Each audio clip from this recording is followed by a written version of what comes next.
အဲ့တော့အတူရောင်နေရဆိုလည်းကြီးပွားကြတာပဲအစစ်မှန်လည်းပဲကြီးပွားကြတာပဲအပင်တွေအတီးတီးသလိုမစားတဲ့အပင်ကလည်းအတီးကြီးတာပဲစားတဲ့အပင်ကလည်းအတီးတီးတာပဲရေတွေလေတွေမြေတွေကတော့အတူတူပဲမျိုးပြီးသားကွာသွားတာဒါကြောင့်26မှာရွေးချယ်ပါဆိုတာအစစ်မှန်ရွေးနိုင်ရင်စစ်မှန်ရမှာအထက်တန်းကြအထက်တန်းဖြစ်သွားမှာပဲအစစ်မှန်မရွေးနိုင်ဘူးဆိုရင်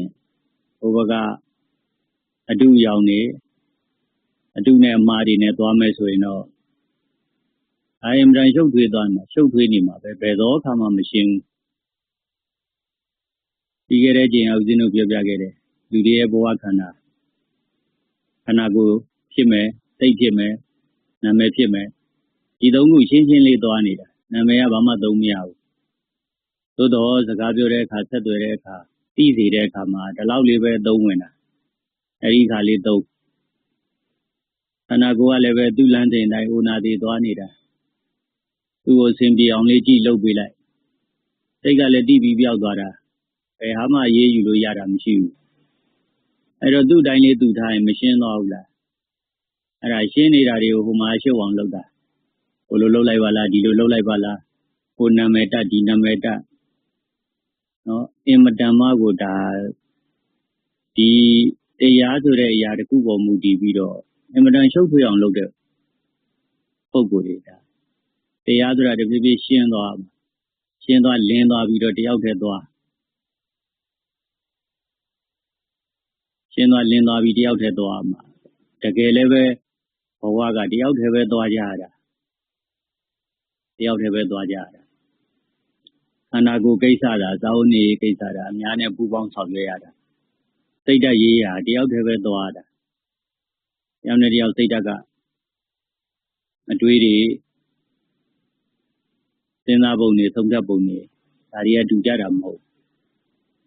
အဲ့တော့မတူတာကိုတူတူပေါင်းလုပ်လို့လည်းမရဘူးစိတ်ကတော့ပေါင်းလုပ်လို့မရဘူးခန္ဓာကိုယ်ကိစ္စစားဖို့ကိစ္စကတော့တယောက်တည်းကတော့စားတရားဘယ်လိုလုပ်စားတရားပြည့်စုံအောင်ဘယ်လိုလုပ်ဖန်တီးနိုင်မှာလဲဝတ်တရားပြည့်စုံအောင်ဘယ်လိုလုပ်ဖန်တီးနိုင်မှာအဲ့တော့အများနဲ့ပေါင်းပြီးသွားကြရတာအဲ့တော့အခုအများနဲ့ပေါင်းပြီးသွားနေတဲ့ကိစ္စစိတ်ဓာတ်ရေးရမဟုတ်ဘူးသူတို့မှာဂုံပကသနာချက်ထွင်ရေးဂုံပကသနာချက်ထွင်ရေးဆိုတာဘာတွေချက်မှာလဲအဆောက်အဦတွေချက်မှာလုပ်ငန်းတွေချက်မှာလူတွေချက်မှာချုပ်ကုန်ကြတာအဲ့လိုချက်နိုင်လဲနာမည်တွေမျိုးမျိုးတက်မဟုတ်တာတွေအကုန်ထည့်ပြောတဖြည်းဖြည်းရှင်းသွားမှာကိုပိုရှုပ်အောင်လုပ်ကြတာနော်အဲ့တော့2မျိုး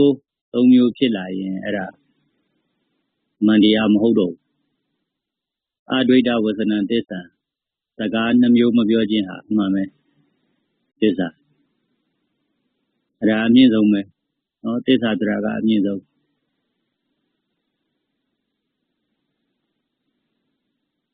အဲ့တော့စကား2မျိုးမပြောသလိုဖြစ်စဉ်တစ်ခုတည်းမှာတစ်ခုကိုပဲယူပါဖြစ်စဉ်အခုအတန်ကြားတယ်အတန်ကြားရင်ဒီအတန်လေးကြားပြီးသိတယ်ပျောက်တယ်ဒါရိုးရိုးလေးပဲယူပါအဲ့ဒီအတန်မှာနာမည်တွေလာမထက်နဲ့ဒါကဥဇောတိကပြောတာဒါကဟိုပုဂ္ဂိုလ်ပြောတာဒီပုဂ္ဂိုလ်ပြောတာဒါယဟန္တာကြီးပြောတာဒါဘုရားပြောတာအဲ့ဒီနာမည်တွေလာမထက်နဲ့အတန်ကြားရင်အတန်ဒီအတန်မှာဘယ်လိုဖြစ်ပွားသွားတယ်လဲဆိုတဲ့တစ်ခုတည်းသောသဘောတရားအဲ့ဒါကိုဒါသတိထားကြည့်ပါဒီအကြောင်းလေးတွေအစဉ်စဉ်ဦးဇင်းတို့ရှင်းပြဘူးတယ်အစဉ်စဉ်ရှင်းပြဘူးတာအခုဦးဇင်းတို့စကားပြောနေ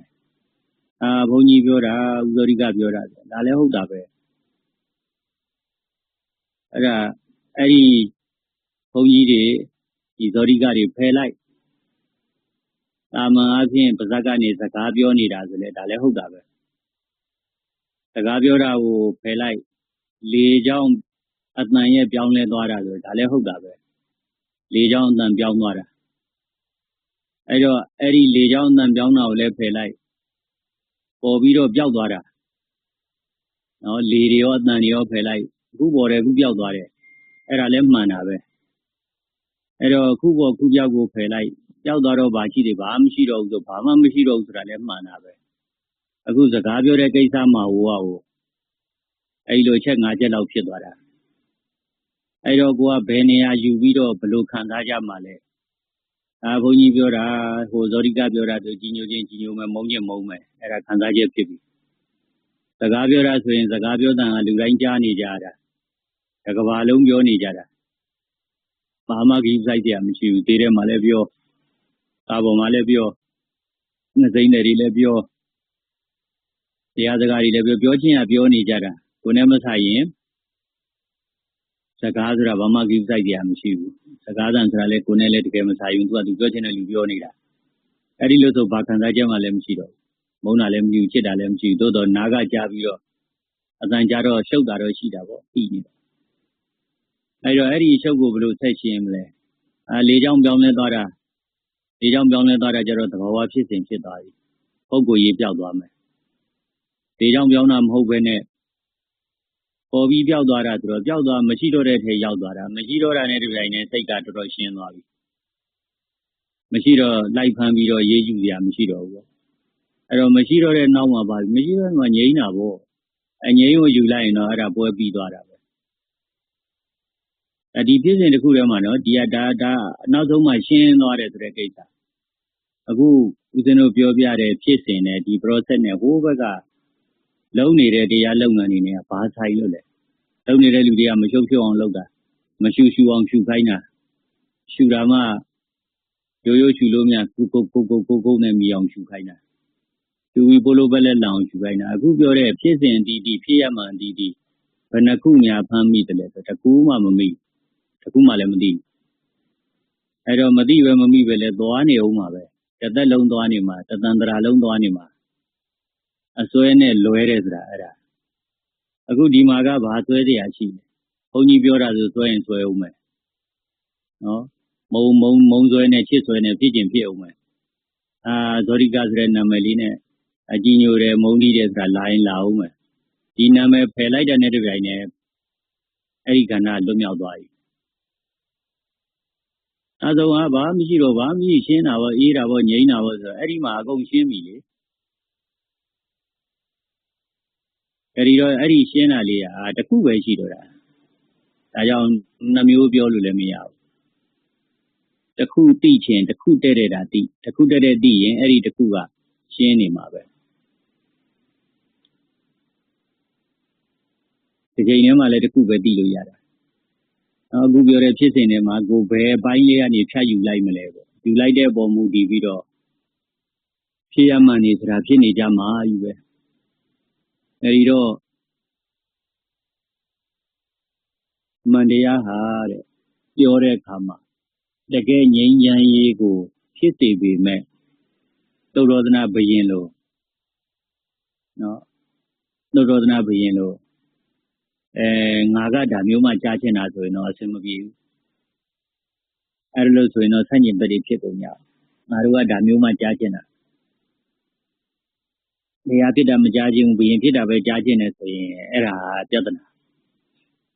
နော်အဲ့ဒီပြဿနာတော်တော်ကြီးကျယ်တယ်အခုဖြစ်နေတာလဲအဲ့ဒီတိုင်းပဲတရားပြောရင်တရားကြားချင်တာမဟုတ်ဘဲနဲ့ငါကြားချင်တာဆိုတဲ့ဟိုဘက်ကအစွဲနဲ့အလွဲနဲ့ယူရင်တော့အဲ့ဒါပြဿနာတရားစစ်တရားမှန်ကိုတကယ်သိပ္ပဝင်စားတာဆိုရင်တော့အခုပြောတဲ့ဟာသစ္စာပဲနော်လုံးဝသစ္စာပဲဒီတစ်ချက်တည်းပဲရှိတာကျန်တဲ့ဟိုပုဂ္ဂိုလ်တွေခင်ပုဂ္ဂိုလ်တွေမင်းပုဂ္ဂိုလ်တွေဆွဲအဲ့တော့ပုဂ္ဂိုလ်တွေကနေလာတဲ့သဘောထားတွေဟိုလုတ်ဒီကိုင်းရှုပ်ထွေးလာတဲ့အကျင့်တွေအဲ့ဒါတွေကအစွဲတွေဆိုတာငယ်ငယ်က